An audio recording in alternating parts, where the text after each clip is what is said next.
Assalamualaikum warahmatullahi wabarakatuh. Nama saya Syafilmi. Saya akan membahas emosi dan suasana hati ya. Ini dari bab keempat yang perilaku organisasi. Langsung kita mulai aja. Oke, saya buka. Nama, oke. Bahan ajar yang kita dapat dari bab tersebut itu apa itu emosi dan suasana hati. Kedua, emosi dasar, suasana hati dasar, fungsi emosi, sumber emosi dan suasana hati, emosi pekerja, teori peristiwa efektif, kecerdasan emosional, pengaturan emosi, aplikasi perilaku organisasi terhadap emosi dan suasana hati, dan terakhir, cara manajer dapat mempengaruhi suasana hati. Oke, bahan ajar pertama, apa itu emosi dan suasana hati? Apa ya?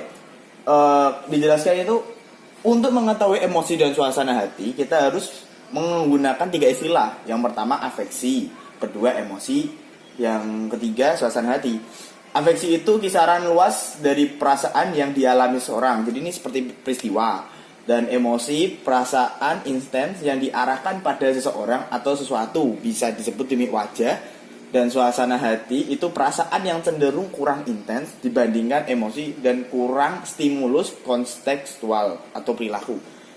Kalau kita jabarkan, jadi seperti afeksi itu di saat kita dapat peristiwa, aku dapat nilai jelek, itu peristiwanya. Terus tiba-tiba kamu emosi, mimik wajahmu tuh sedih, aduh sedih. Terus nanti suasana hatinya kamu dikit-dikit disuruh makan, nggak mau, saya lagi nggak enak, suasana hati saya sedih. Jadi seperti itu ya. Oke, kita udah tahu mencari emosi dan suasana hati menggunakan 3 istilah ini, afeksi, emosi dan suasana hati. Oke, lanjut. Emosi dasar itu banyak ya. Saya hanya menyebutkan beberapa di sini. Mulai dari yang kita biasanya panggil itu negatif, yaitu amarah, tidak suka, cemburu, frustasi, tidak setuju, jijik, angkuh, kesendirian atau kesedihan, bisa sih.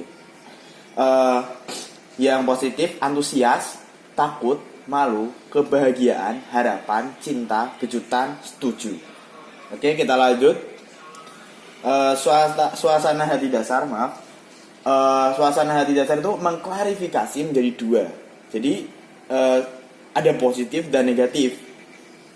Emosi tidak bisa dikatakan netral ya, tidak bisa dikatakan netral. Tetapi dalam penggunaannya bisa ditempatkan berbeda-beda. Contohnya yang tadi ya kita lihat, antusias itu saja di positif, tapi itu bisa di negatif. Tergantung tempat. Contohnya, aku antusias dalam ikut tawuran. Lah, itu kan antusias itu positif, tapi kamu dalam kegiatan negatif jadinya kan aneh. Jadi seperti itu. Lanjut, positifnya itu seperti kebahagiaan dan rasa bersyukur, sedangkan negatif itu seperti amarah dan rasa bersalah. Oke, lanjut. Yang selanjutnya, fungsi emosi. Apakah emosi membuat kita tidak rasional? Ya tergantung pandang orangnya ya. Secara pengalaman, emosi dapat menyebabkan kita kelihatan lemah, rapuh, atau tidak rasional. Meskipun demikian, riset menunjukkan bahwa emosi sebenarnya penting untuk penalaran rasional. Kenapa bisa dikatakan seperti ini? Ya, contohnya kalian pernah kan lihat, orang itu tuh kalem, tiba-tiba langsung marah kan, dia emosi gitu. Wah, jadinya tuh pandangan orang udah mulai aduh, aku kemarin mandangnya dia kalem, dia lembut, kok sekarang jadi galak. Wah, itu yang membuat kita jadi kelihatan lemah dan rapuh dan jadi berbeda dari yang asli. Selanjutnya, apakah emosi menyebabkan kita bersikap etis? Ya, jawabannya iya. Moral termasuk simpati. Ya, moral termasuk simpati pada orang lain, rasa bersalah, kemarahan mengenai ketidakadilan dan rasa terhina. Ya, emosi terkadang tuh bisa membuat kita etis ya. Contoh, ada orang diejek-ejek, waduh kita tuh terasa simpati, moral kita itu pingin bantu, terus pingin ikut mencaci maki. Bukan mencaci maki yang tadi yang dicaci maki, tapi yang mencaci maki ya. Tapi bingung ya. Lanjut. Oke, saja sumber emosi dan suasana hati. Ya, itu pertama kepribadian. Kok bisa kepribadian? Ya, iyalah, karena kepribadian tuh orang berbeda-beda. Ada yang kepribadiannya tuh, saya tuh nggak suka kalau ada orang serius, tiba-tiba dia tuh malah buat lelucon. Itu ya nggak suka. Harus tiba-tiba dia emosi, suasana hatinya dia rasanya menggebu-gebu, marah-marah gitu kan. Jadi bisa ini kepribadian bisa. Lanjut, waktu ya. Ini waktu itu lebih mengarah pekerjaan ya. Contohnya ada orang itu yang nokturnal, tahu lah maksudnya dia tuh kesehariannya tuh bangun apa ya, bangunnya tuh di malam hari, ya bukan bangun tidur, maksudnya rutinitasnya di malam hari seperti biasa nge-game dan lain-lain. Jadi kalau contoh nanti dia di pagi hari suruh kegiatan, kadang dia emosi, aku tuh pagi tuh nggak waktuku, ini bukan waktuku tuh malam lah, seperti itu. Nah selanjutnya itu hari, ya ini hari juga kan biasanya, contoh kita tuh udah setiap hari, dari mulai Senin sampai Jumat ya, sampai Jumat itu kita udah bekerja dan gini, tiba-tiba pas hari Sabtu Minggu tiba ada tugas, terus ada pekerjaan gini kan, ya gimana kan nggak emosi, harinya itu hari buat libur, buat istirahat, kita tapi malah dapat tugas, jadi seperti itu. Lanjutnya cuaca, ya ini cuaca ini banyak ya, kesimpulannya itu seperti contohnya, apakah kalian tahu seperti fobia hujan gitu kan. Jadi kalau melihat hujan tuh rasanya resah gitu, terus takut lah, itu juga bisa membuatkan sumber emosi dan suasana hatinya memburuk. Ini kalau cuaca itu tergantung orangnya aja sih. Terus selanjutnya stres. Wah ini yang stres yang agak berbahaya. Jadi kalau ada orang yang stres gitu kan, jangan dibuat macam-macam. Nanti dia tambah stres, tambah bisa gila itu kan. Nah ini yang membuat suasana hati sama emosi tinggi itu ya ini stres. Jadi kemungkinan kalau orang yang emosi suasana hatinya bisa diturunin, padamin, dikontrol, itu tuh orang yang enjoy. Yang stres tuh ya dia jarang stres, paling ya kalau juga tugas yang banyak itu yang bikin stres ya. Lanjut, aktivitas sosial ya. Aktivitas sosial ini mengarah ke kumpulan ya, tergantung. Kalau kumpulannya itu orangnya suka bercanda ya, terus tiba-tiba kita nganggapnya itu oh ini beneran, terus kalian sakit hati, terus kalian emosi, suasana hatinya kalian buruk, terus marah-marah lah, itu tergantung orangnya juga. Ini aktivitas sosial ini masuk ke kepribadian. Oke, lanjut pola tidur ya. Ini pola tidur ini ya, terus ini itu bisa kita kategorikan khusus untuk individu. Contohnya, kalau aku kekurangan tidur nih, tiba-tiba disuruh bangun, suruh gini, wah kebanyakan kegiatan, dia masih capek, dia masih masih mata panda kan, mata panda, terus dia marah-marah, itu yang bisa menimbulkan emosi sama suasana hatinya buruk juga kan. Wah aku tuh masih ngantuk, kalian kok nyuruh saya, nyuruh yang masih bangun gitu loh, bla bla bla bla bla bla bla bla bla, terus ada marah. Oke, selanjutnya olahraga. Kok bisa sih olahraga menjadi sumber emosi dan suasana hati? Iya, olahraga ini kebanyakan, contoh banyak teman-teman kita itu ayo olahraga, tiba-tiba dia have fun. Wah enak ya nyata olahraga, tiba-tiba setelah olahraga dia langsung merasakan capek, dan capek itu kadang suasana hatinya buruk, aku capek, aku malas kayak gini, aku kayak gini. Terus kadang emosinya tuh juga berbeda-beda, kadang marah kalau disuruh, saat ini dia capek kayak gitu. Jadi olahraga ini dia mesti mengawali itu emosi dan suasana hatinya positif. Tapi setelahnya itu kalau individunya dia udah merasa kecapean, udah kelelahan, tapi masih ada kegiatan lainnya, wah ini udah emosi sama suasana hatinya udah beda, udah gak positif tapi negatif. Oke, selanjutnya umur. Wah ini umur tuh bahaya ini. Ini umur itu kalau zaman sekarang itu malah yang berbeda. Kalau dulu tuh orang tua tuh yang emosi sama suasana hatinya tuh paling itu ya, nggak labil ya, lonjak gitu kan. Dan kadang tuh banyak orang-orang tuh ngomong gini, alah rak popo wong tuwa kis biasa emosi suasana hatine elek kis biasa kan wis tuwa kan, udah berumur kalau banyak orang ngomong. Tapi kalau zaman sekarang itu malah berbeda, malah yang umurnya yang lebih muda itu yang sering ngamuk-ngamuk. Maaf bahasa Jawanya saya keluar, umurnya itu lebih muda dan mereka tuh yang sering marah-marah gitu loh. Aku pengen duwe iki, aku butuh duit bla bla bla bla bla bla, ngamuk terus mentak-mentak bla bla bla. Walah parah lah ini anak macam apa itu. Ya pokoknya seperti itu ya, kalau umur bisa dilaras sendiri lah. Setiap individu kan berbeda-beda. Oke, lanjut yang jenis kelamin. Ya, ini jenis kelamin itu kan ada dua kan. Yang pertama cewek sama cowok. Kalau cewek ini, sayangnya cewek ini gampang ya. Kalau kita mengubah emosi sama suasana hatinya tinggal kita kasih hadiah. Cuma yang bahayanya itu, kalian tahu kan kalau cewek itu tuh susah. Ini susah dimengerti. Padahal ini benda yang gerak, susah dimengerti. Karena itu kita tahu setiap bulan mereka ada datang bulan, dan itu emosinya itu wah, suasana hatinya mengerikan. Kadang kalau kita salah ngomong aja mereka langsung wah, jadi kayak admin lambe turah kan. Wah, bikin bingung itu. Terus kalau yang cowok itu ya mereka kalem, mereka lebih kepikiran kan, nggak lebih ke hati. Jadi secara logika gini. Jadi aku emosi boleh-boleh aja, suasana hatiku gini boleh-boleh aja. Itu kalau jenis kelaminnya laki-laki ya, mereka tuh lebih mengarahin ke pikiran, secara logikanya tuh boleh. Kalau yang cewek kan ya secara hati, kalau hatiku nggak boleh ya nggak boleh, kamu kok ya cepat, nah kan jadi masalah. Oke, selanjutnya itu emosi pekerja. Ya ini emosi pekerja ini kita harus tahu ya, soalnya kan untuk masa depannya kita itu kita harus ngurus-ngurus oleh perusahaan dan lain-lain, dan kita akan bertemu dengan banyak orang-orang juga kan. Oke, sebuah situasi di mana seorang pekerja menampilkan emosi yang diinginkan organisasi selama transaksi-transaksi interpersonal di tempat kerja. Nah, macam-macam emosi seperti ini. Disonansi emosi, inkonsistensi antara emosi yang dirasakan orang dan emosi yang mereka tampilkan. Ya, ini tuh seperti contohnya, aku tuh misalnya tuh emosiku tuh itu nggak suka sama atasan, terus akhirnya aku emosi yang saya tampilkan itu saya ya cuek-cuek aja lah. Itu disonansi emosi ya. Oke, selanjutnya emosi yang dirasakan, emosi aktual individu ya, ini ya kita cuma rasakan aja. Jadi kak mimik tadi ya, mimik wajah tiba-tiba, kamu dapat gaji segini, wah banyak sekali bapak atasan, wah dia seneng, wah menangis lah. Itu emosi secara individu.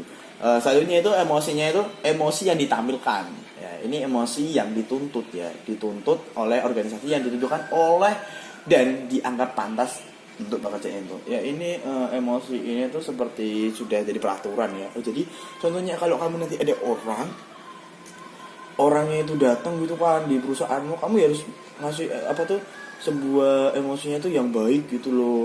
Selamat datang di Indomaret atau yang lain-lainnya. Jadi seperti itu ya, yang emosi yang ditampilkan. Ini yang lebih mengarah ke peraturan dari perusahaannya. Oke. Yang kedua ini emosi palsu. Apa sih emosi palsu? Ya ini acting permukaan. Karena ada kedua itu acting permukaan dan acting mendalam. Acting permukaan itu menyembunyikan perasaan di dalam dan menyembunyikan ekspresi emosional sebagai respon atas peraturan. Ini masih nyambung sama dengan emosi yang ditampilkan ya. Ini contohnya itu seperti pelayan gitu kan.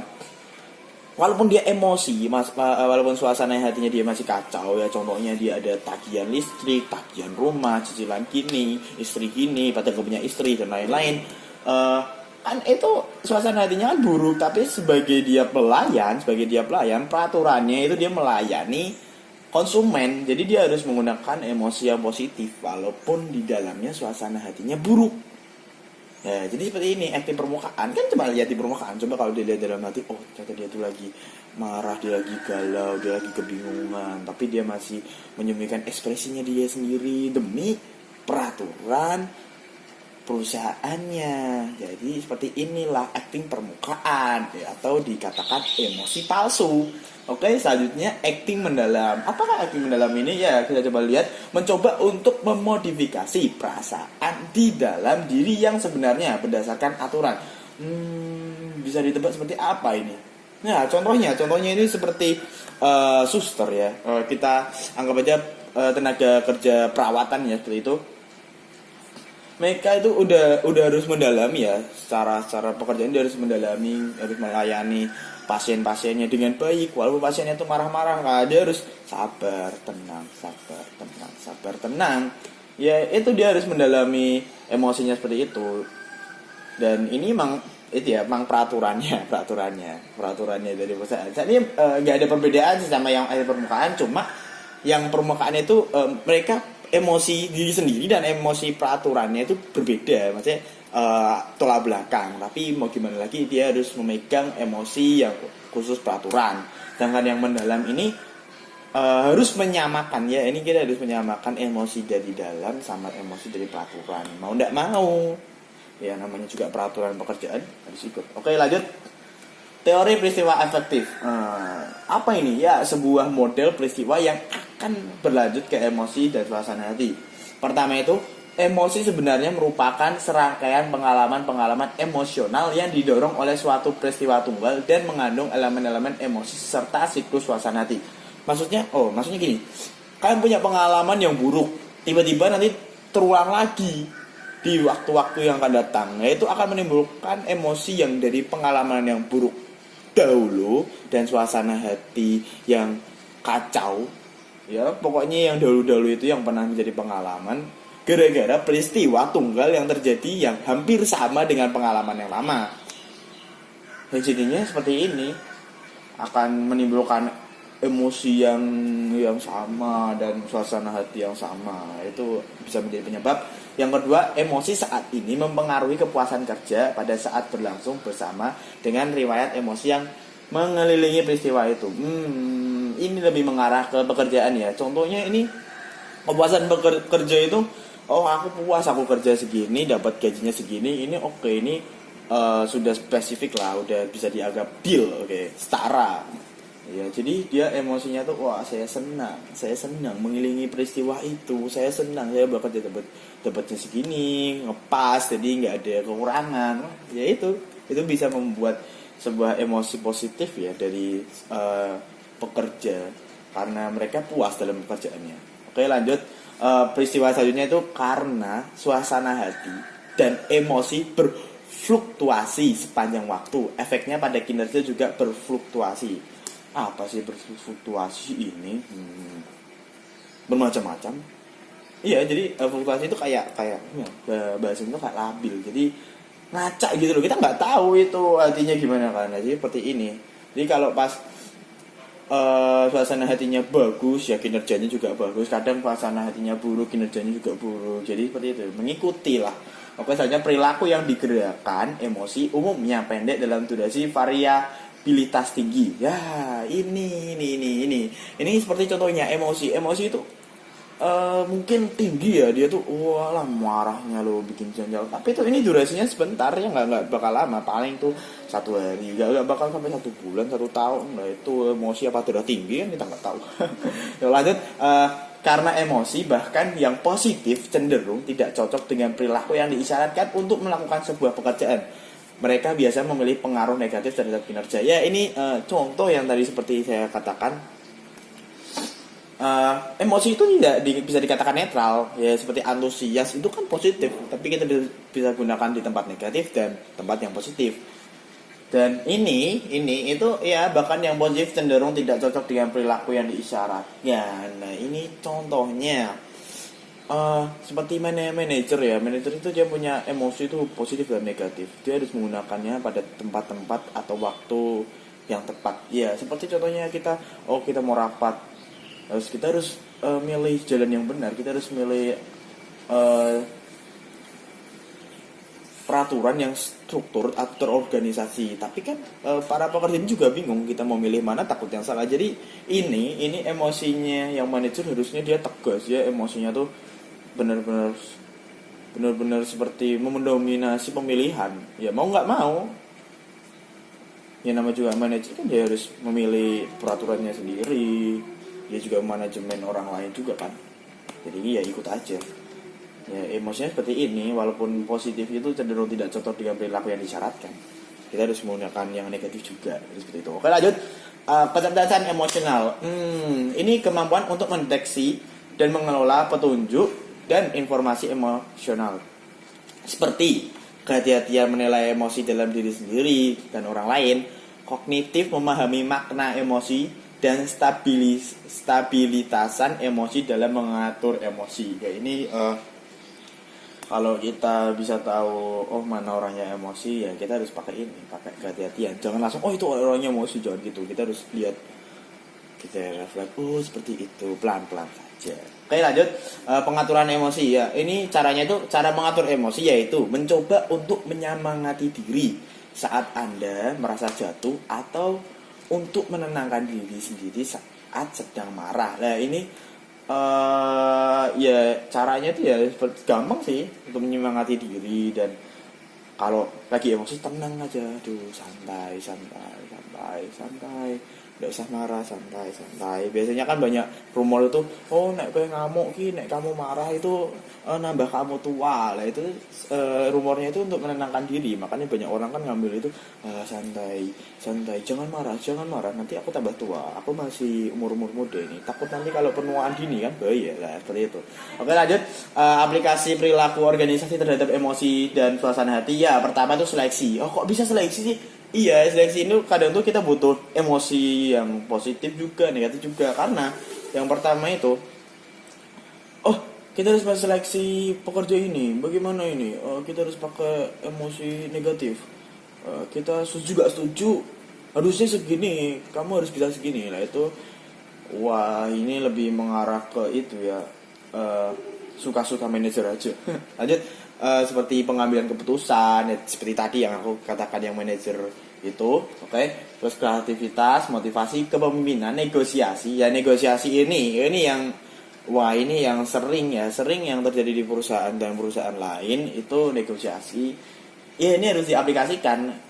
Kalau secara negosiasi itu kita harus tenang, nggak boleh marah. Kalau marah itu kita bisa mencoreng sebuah nama perusahaan kita sendiri.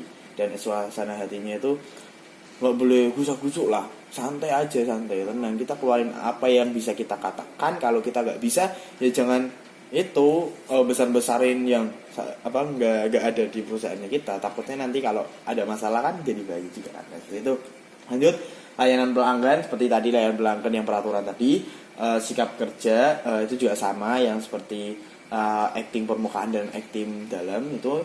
Terus perilaku penyimpang di tempat kerja, kok bisa sih? Iya, ini aplikasi ini mengerikan, ini lebih mengarah ke negatif ya. Contoh kalau kita emosinya itu negatif sama suasana negatif, itu kadang kita bisa menyimpang di tempat kerja. Ya, aku tuh lagi stres, aku lagi banyak pikiran, suasana hati saya tuh kacau, saya mau itu aja lah minuman keras dari dalam kantor. Lah ini menyimpang, saling menyimpang, tendang, woi. Lanjut, keselamatan dan cedera di tempat kerja ya ini lebih yang ke arah stres ya, dia depresi itu juga ya kan. Oke, lanjut. Yang terakhir, cara manajer dapat mempengaruhi suasana hati. Ya, manajer dapat menggunakan humor dan memberikan hadiah apresiasi kecil atas pekerjaan yang dilakukan dengan baik. Contohnya ya kan kemudian kalau kita rapat tegang kan ya, sekali-kali kita masukin humor sedikit lah buat mereka gitu kan, buat mereka biar nanti semuanya suasananya tuh jadinya nggak tegang banget, santai. Nah, terus kadang kalau manajer pingin membuat suasana hati para pekerjanya itu menyenangkan ya, sekali-sekali kita kasih hadiah apresiasi kecil lah atas pekerjaannya. Kamu tuh baik, aku kasih ini, aku kasih uang tambahan gitu seperti itu.